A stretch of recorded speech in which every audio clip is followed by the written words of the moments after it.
High School Game Night brought to you by JD's Pazzo Pizza in Ephrata.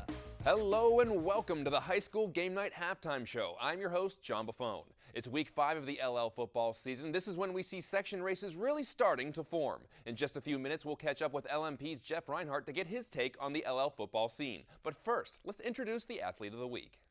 Our athlete of the week, Aaron Cummings from Ephrata Boys Soccer. He's obviously one of the senior leaders on the undefeated 12-0 Mounts, but lately he's taken his game to another level. He's got 11 goals so far this season, second on the team to Andre Petrushev's 17. But the threat of Aaron's speed, he's one of the fastest players in the league, opens up opportunities for other Mounts, including Andre. This past week, Aaron's finishing has been excellent, including a hat trick on Monday against Spring Grove, and a goal and an assist over Garden Spot.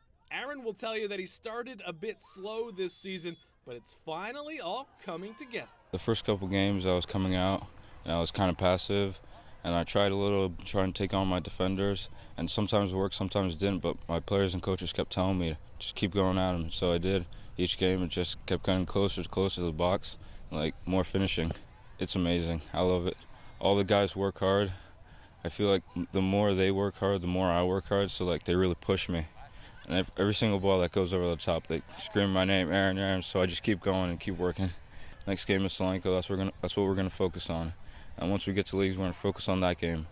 It's just gonna be keep pushing. Well, stay tuned to the halftime show. After the break, our high school football correspondent, Jeff Reinhardt, is going to give us his take on Warwick's season without Grayson Klein. And what's the future look like for the winner and loser of Manheim Central and Cocalico? It's all coming up in just a minute. Stick around.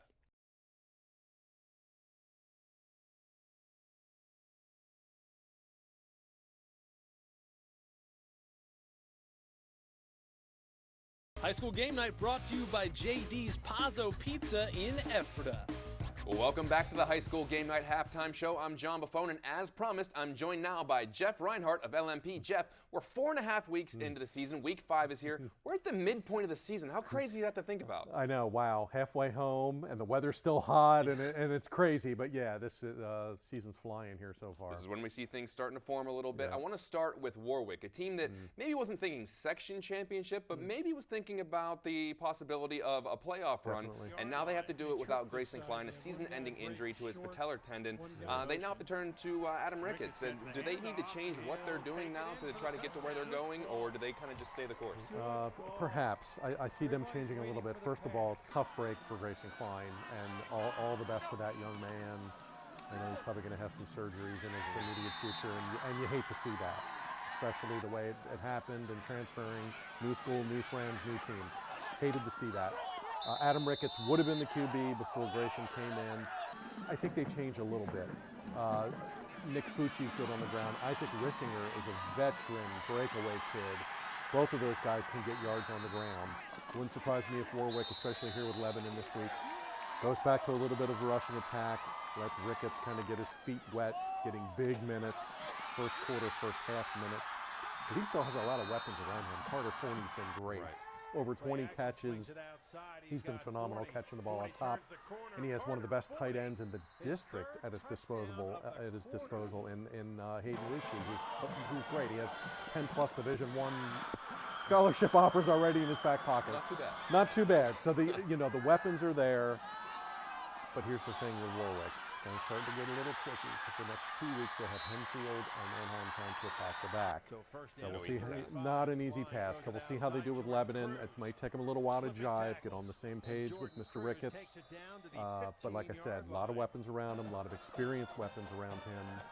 And not taking anything away from Lebanon, this might be a good chance for them to try some of these new things out. I mean, if you let Lebanon hang around, they can give you a game. But this might be an opportunity for them to kind of see what works and what doesn't as far as his athleticism. Could absolutely be. And Lebanon can score. They can get up and down a little bit with Salesman at quarterback. So Warwick's defense will be tested this week. But a lot of eyes will be on the offense, obviously, moving forward with Ricketts back there. But stay the course. Use the running game a little more. Use the big guys up front.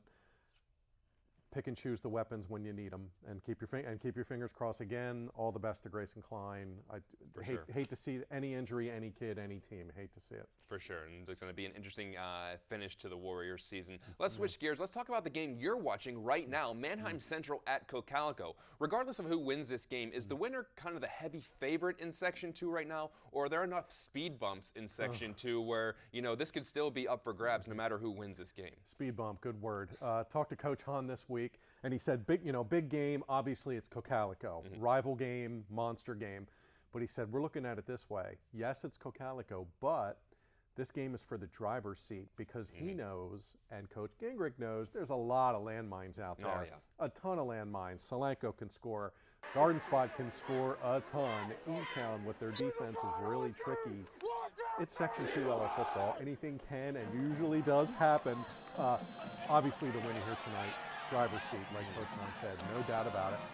But if I recall, we probably said the same thing last year when Cocalico won, and then boom, wouldn't you know it, week 10, they're tied and they share the title. So anything can happen here in Section 2, but the winner here tonight, no doubt about it, driver's seat. Loser shouldn't feel defeated, though, when it comes to the section race. No, and Coach Gingrich said a great thing. He said, win, lose, or draw in this game, I want to walk out of that stadium knowing that our kids played their best, and knowing that Manheim Central's kids played their best. We gave each other the best possible game we could play.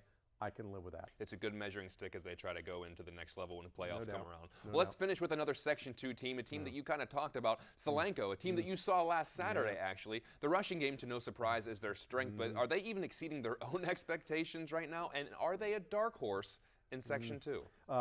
Exceeding expectations, maybe a little bit, because the sophomore, Nick Yanitz, 320 yards and 4 touchdowns on Saturday night against Garden Spot, and he's the fullback. Right. And these That's are on just the ground, by the way. yeah, and he's just straight handoffs. There's nothing fancy there. They're not tricking you with Nick Yanitz. You know it's coming. And Garden Spot had no answer. Mules, 1,500 plus rushing yards already. Joel McGuire, steady at quarterback, runs the option plays, gets the ball where it needs to go. 300 rushing yards. Alex McDonald, the speed kid on the edge. 300 rushing yards, really good in special teams. Had an 80-yard kickoff return for a touchdown against Garden Spot last week. Yanitz is a weapon, only a sophomore. He can really do damage between the tackles. So Solanco has been dinged a little bit. They've given up some points. Right. CV got a bunch of points on them. Garden Spot got a bunch of points on them. They gave up 3 touchdowns against Northeastern in a loss. Solanco's got to tighten it up on D. If they can tighten it up on D, oh yeah, they're definitely going to be there. Nobody's going to want to play these guys. They still have to play Cocalico. They still have to play Manheim later. Tough, especially with that running attack. And one thing we know from the Mules the last couple of years, whether they win or lose, it's a physical game. Big time. You know you play the Mules in the next game. Absolutely. They will beat you up, and you will definitely be black and blue after your games with Solanco, no doubt. Well, it should be an interesting ride in Section 2. It's already underway. Well, Jeff, thanks for joining us again this week. We're going to see you again next Friday. And don't forget to check out Jeff's work at LancasterOnline.com, or just give him a follow on Twitter at JeffReinhardt77. Well, that'll do it for the halftime show. Thanks for watching. And just a reminder, High School Game Night's post-game show airs tonight at 10:30 with Chad Landers and Brian Cast. But for now, we'll send you back out to Denver for second half action between Cocalico and Manheim Central. We'll see you next week.